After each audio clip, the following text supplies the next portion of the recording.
Students, welcome back to chapter metallurgy. So in this module, we'll be studying the applications of pyrometallurgy. So application in the sense you are going to study how to extract metals from the respective ores. So as you know, pyrometallurgy is nothing but it is a process in which the ore is reduced in the presence of a suitable reducing agents to form free metals. Now let us study extraction of iron from hematite ore. The composition of hematite ore is Fe2O3. So usually the iron is extracted from hematite ore in the following steps. The first step, whenever you take the ore, that ore is crushed and grinded to form fine powder. And whatever the powder ore is there, that powder ore contains some impurity. So we need to remove that impurities, right? So in order to remove the impurities from the ore, or in order to separate ore from its impurity, we need to send that powder ore to one more method or one more step, that is called as concentration. Okay, so concentration is nothing but the process in which the ore is purified from its impurities. Here the concentration of ore can be done by gravity separation method. Okay, which method? The concentration of this hematite ore can be done by gravity separation method. So once concentration is done by gravity separation method, whatever the concentrated powder ore is there, so that is sent to one more step, or it is sent to further step, that is called as calcination. So then the question comes, what is calcination? As we have studied in the previous slides, calcination is nothing but the process in which ore is heated in the absence of air or in the limited supply of air. Okay, whatever the concentrated ore is there, so that powder ore is heated in the absence of air or in the limited supply of air just below the melting point of the metal. So once calcination is done, so what are the changes which takes place in the ore? In the sense, the first and foremost thing is that, so that is volatile impurities such as oxides of sulfur, oxides of phosphorus, oxides of arsenous will be completely eliminated from that particular powder ore.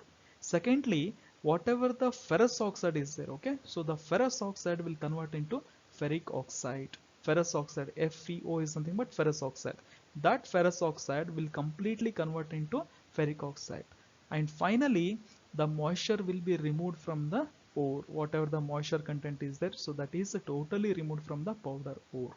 And at last the ore become porous. Whatever the ore is there, no, so on that structure of ore or on the surface of ore, you will find a small holes, so that means the finally ore become porous.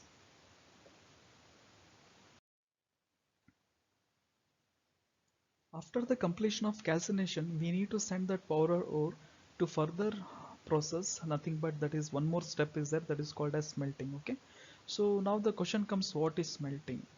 So here smelting is nothing but the process of reduction of metal oxide either with coke or with carbon monoxide is called as smelting. Okay, so what is smelting? The process of reduction of metal oxide, in the sense whatever the powder ore is there, no, so that powder ore is reduced in the presence of some reducing agents. It may be coke or carbon monoxide, and that complete process is called as smelting. This smelting process takes place in blast furnace. See, this is the structure of blast furnace. You can observe on the left hand side, so that is given in the diagram. Okay, so this is called as what? Blast furnace. So we can observe here, so at the top we have that is mixture of ore, coke and limestone. Okay, so from here we are going to pour the mixture of ore, coke and limestone. The mixture of ore, coke and limestone is called as charge. So as you come down slowly, so we have two inlets. So this is one inlet and this is another inlet on the either side. These inlets are called as tires. Okay, they are called as what? Tires. So through the tires we are passing the hot air. At the bottom we have two outlets are there. One is for slag, so this is outlet, so which is used to remove the slag. You know what is slag? Slag is nothing but it is a product which is obtained by treating flux with the impurity. Once the flux is treated with the impurity, we are going to get the slag. In the sense, it is just like a impurity. Okay, so this is a slag. And finally one more outlet is there, so through this outlet we are going to get the molten iron. So whatever the iron which is extracted from the blast furnace, no, so that iron will be extracted from this point. So this is called as molten iron.